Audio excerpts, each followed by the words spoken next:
Bonjour à tous et ravi de vous retrouver pour un nouveau rendez-vous d'Alternative, votre rendez-vous hebdomadaire pour décrypter les grands enjeux internationaux en partenariat avec l'Université internationale de Rabat. Chaque semaine, vous le savez maintenant, nous vous offrons une analyse approfondie sur des sujets pluridisciplinaires avec des chercheurs spécialisés mais aussi des personnalités, un décryptage alternatif, donc vu de l'Afrique, vue du Maroc. Et pour cette rentrée 2023, Alternative continue de s'intéresser aux points de vue différents sur des questions névralgiques pour le continent.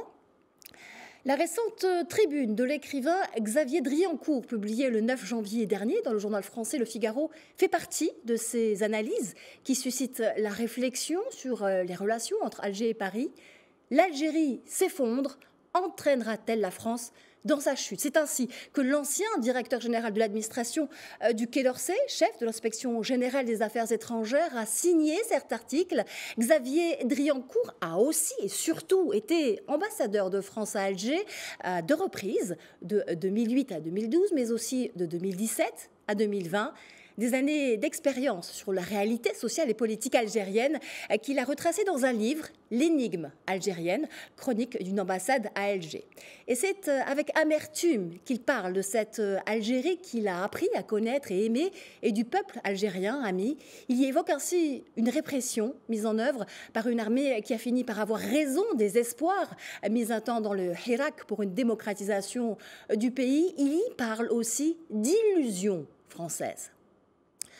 Alors pour échanger sur ce prisme offert sur les relations entre Alger et Paris par Xavier Driancourt, c'est un autre diplomate que j'ai le plaisir de recevoir aujourd'hui dans Alternative, monsieur Jean-Paul Carteron, président fondateur du Grand Montana Forum et également président des Cercles des ambassadeurs de Paris. Bonjour à vous et merci d'avoir accepté l'invitation de Média TV. Bonjour madame. Alors, un état des lieux sur une Algérie qui s'effondre sous nos yeux, le constat de Xavier Driancourt sur les arcades du pouvoir d'Alger est sans appel. L'Algérie nouvelle n'est pas celle qu'on nous décrit, estime-t-il. Quelle est votre analyse sur ce premier aspect de la tribune selon laquelle le régime algérien a montré son vrai visage ? Il faut d'abord essayer de trouver des causes intrinsèques à cette situation. Il ne faut pas oublier qu'un certain nombre de faits, il ne faut pas oublier que l'Algérie a été occupée par les Ottomans pendant 5 siècles. Il ne faut pas oublier que la colonisation française n'a pas abouti à ce qui aurait pu aboutir comme dans d'autres pays, à savoir une véritable intégration, une véritable assimilation des populations locales. Il y avait entre la population indigène et les colons français, il y avait des barrières qui n'ont jamais été détruites et qui ont créé une hypothèque psychologique sur les comportements individuels qui, à mon sens, est assez lourde. Imaginez, en tirant une transversale par rapport à tout ce que l'on peut dire, car il y a beaucoup de choses à dire, imaginez que je n'ai jamais entendu dans ma vie, qui est déjà assez longue, une personne dire « je pars en vacances en Algérie ». On a toujours entendu dire je pars en vacances au Maroc, je vais passer 15 jours en Tunisie. On n'a jamais entendu quelqu'un dire je pars en vacances en Algérie. Et pour moi, c'est un signe révélateur de tout un ensemble qui fait que l'Algérie, qui est un grand peuple, est aujourd'hui en train de digérer ou de, je ne sais pas si la digestion se fait bien, mais toute une série de handicaps, d'hypothèques historiques qui fait que son comportement a été modifié, son comportement a été amplifié dans certains domaines, à tel point qu'aujourd'hui, alors que ce pays est le Qatar de la Méditerranée, il ne faut pas l'oublier, beaucoup de gens ont été surpris que lors de la négociation des accords d'Évian, toutes les ressources pétrolières du Sahara reviennent à ce pays. Donc ce pays est parti avec économiquement un avantage considérable. Et vous avez raison, aujourd'hui, c'est une faillite généralisée, un échec généralisé. Alors, les questions qui se posent touchent aussi bien au système de gouvernement, à la volonté politique d'améliorer ou pas la situation, à la possibilité des gouvernants de faire bouger les choses, mais aussi au fait que les ressources financières de ce pays, qui sont considérables, n'ont manifestement pas toujours été employées comme il aurait dû être le cas. Je ne veux pas faire de comparaison, mais je ne peux pas m'empêcher de penser au Maroc, puisque vous m'interviewez depuis le Maroc. Le Maroc n'a pas de pétrole. Le Maroc est, par rapport à l'Algérie, un pays pauvre, mais parce que le Maroc a une gouvernance, et une vraie gouvernance, assortie d'une vision, et d'une vision à long terme. Aujourd'hui, il y a des TGV qui roulent au Maroc, on fabrique des avions et des voitures au Maroc. Le Maroc est la capitale du tourisme africain, etc., etc. D'accord. Donc, Mais si on avait en Jean-Paul Algérie Carteron, la...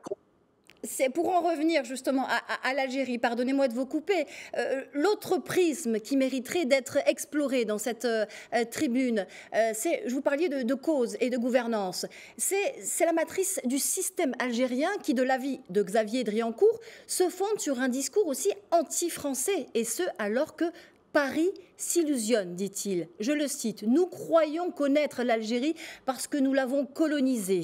Mais l'Algérie nous connaît et nous possède bien davantage. » J'aimerais avoir votre regard précis sur ce point-là.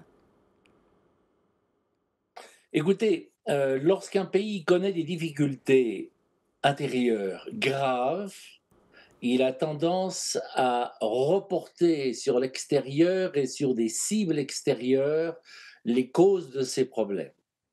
Et il est exact que les problèmes existent, et les problèmes avec la France existent et ont existé d'une manière très lourde, mais ce n'est pas l'explication des problèmes de l'Algérie. L'explication des problèmes de l'Algérie, c'est d'abord la gouvernance.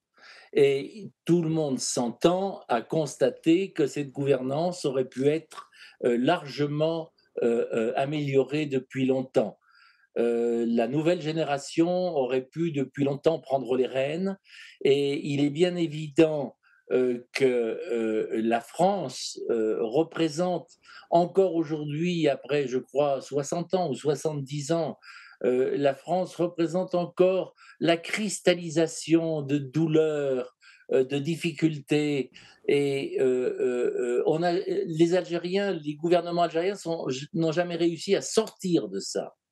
Et bien au contraire, il eût fallu construire une relation de pleine confiance, de pleine collaboration, de manière à ce que tout ce que l'Algérie connaît de la France et tout ce que la France connaisse de l'Algérie puisse connaître une mutation qui fasse qu'il y ait une vraie coopération.